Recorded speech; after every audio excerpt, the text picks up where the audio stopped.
Yesterday at 10 a.m., sources were pointing out, according to Shams, that they were going to sit down with Nico Harrison. Finally,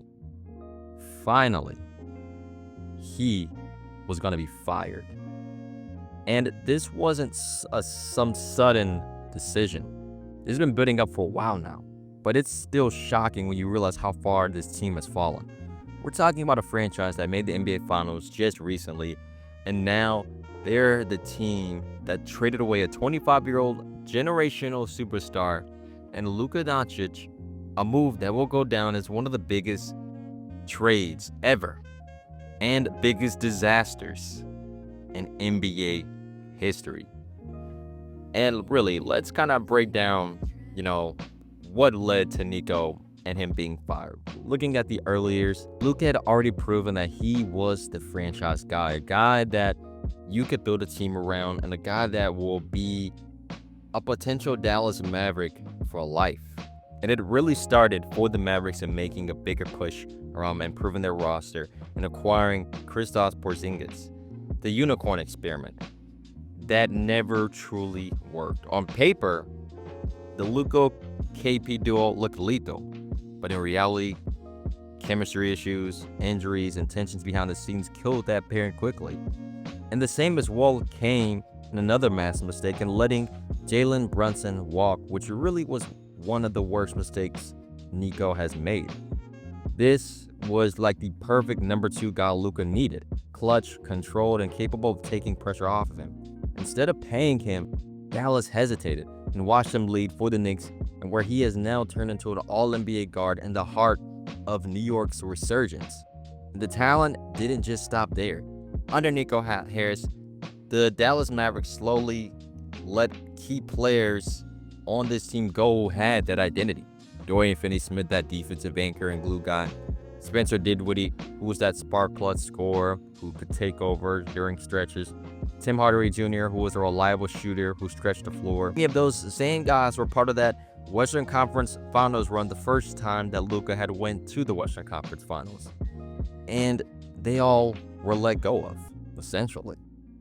He played with some great teammates over the years, but the issue was really consistency. The Mavericks just couldn't keep the right pieces together long enough to form a true contender. And, we got to really, at the same time, give Nico some props. He made some pretty decent moves.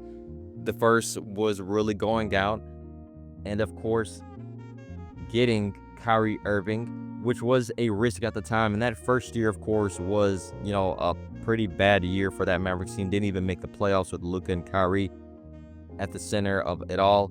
But they ended up being still one of the best trades that this Mavericks team has made, because Kyrie really turned his career around in Dallas. We all knew the talented offensive player he was, but it was the media and the narrative placed around him at the time that was making him come off as like he was this toxic player and a guy you couldn't have in your team because of that situation that happened with him and Brooklyn, and then him finally demanding a trade.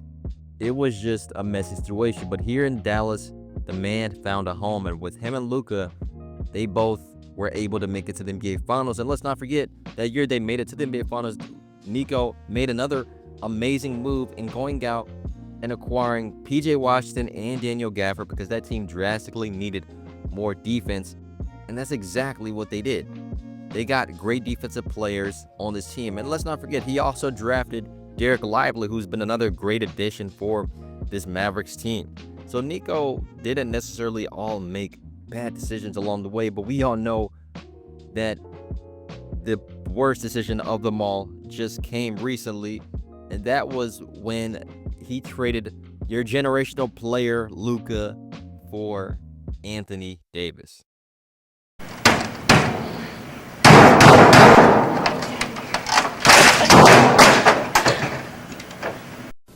Why?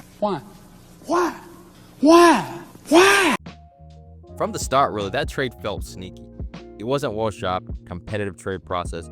It was a quiet deal made between Nico and Rob Pelinka, who had a long-standing friendship from their Nike and Kobe Bryant connections.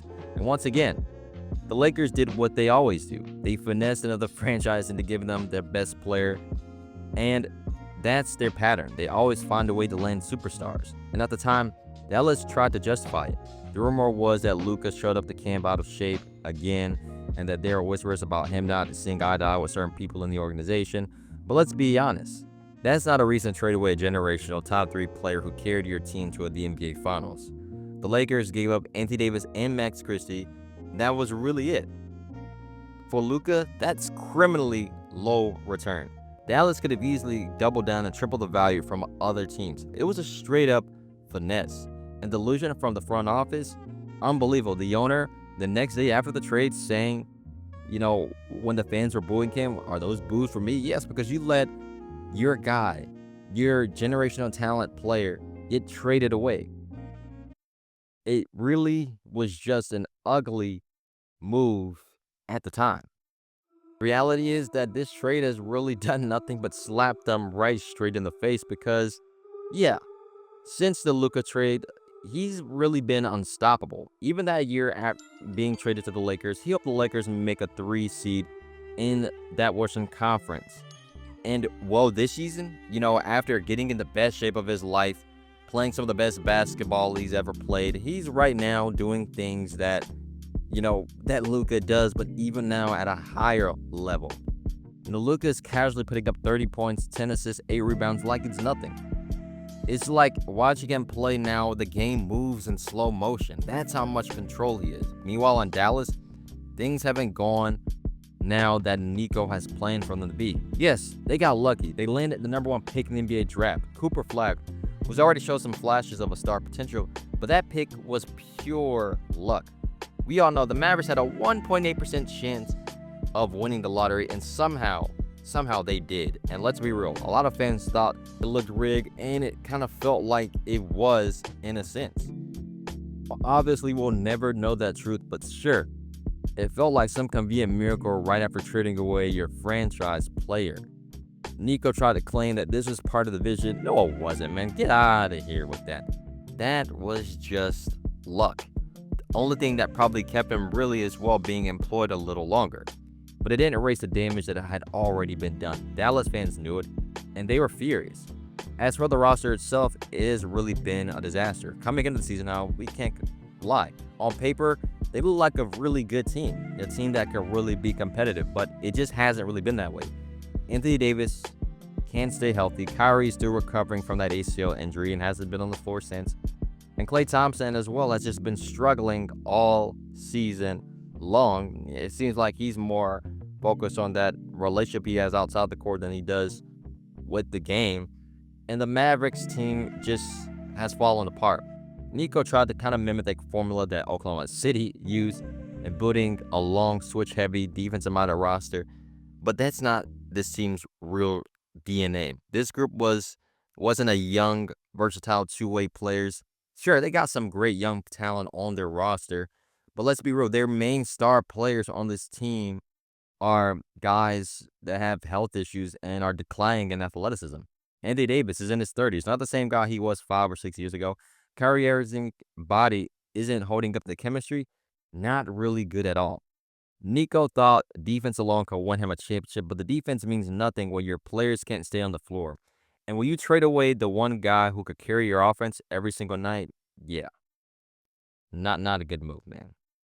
The next move, now that Niko is gone, the Mavericks front office have a critical choice to make. Do they try to patch things up, or do they just do a full-fledged rebuild?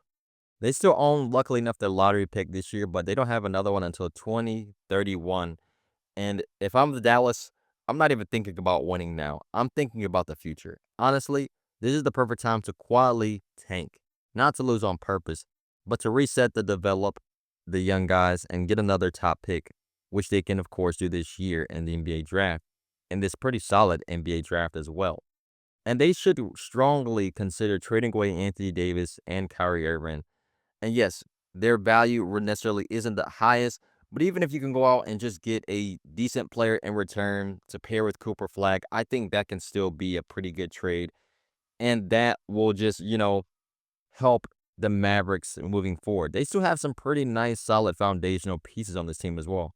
Derek Lively, who's shown great potential, as we all know, and PJ Washington as well, who I really like as a fit on this Mavericks player, who's a great two-way player. And look, you can't build a real future around an injury-prone stars and declining veterans. If they want Flag to develop properly, they need to give him his own team, a fresh start, no pressure, in a room to grow through those early struggles. The Mavericks need a full-fledged rebuild, in my opinion. It's really just that simple. So now, Nico's tenure ends up just like the team he built, with disappointment and regret. Mavericks fans have wanted this for a while. His vision sounded smart on paper, but nobody wanted this. They wanted Luka as their guy for the next decade to lead this team, and they came very close to, seeing some success happen, making it to an NBA Finals. But now we will never know what that will come of because Luka is now thriving with the Lakers, and they have now the next decade to build around their star player. And for the Mavericks, all they can really do now is hope that Cooper Flag develops. They really got lucky by the basketball gods and got drafted with the #1 pick in getting him. So we got to really see now what they do moving forward with this team and how they can really develop for their future. But I hope you guys enjoyed this video. Don't forget to leave a like and subscribe to the channel for more basketball content each and every single week. Have a great day. Peace.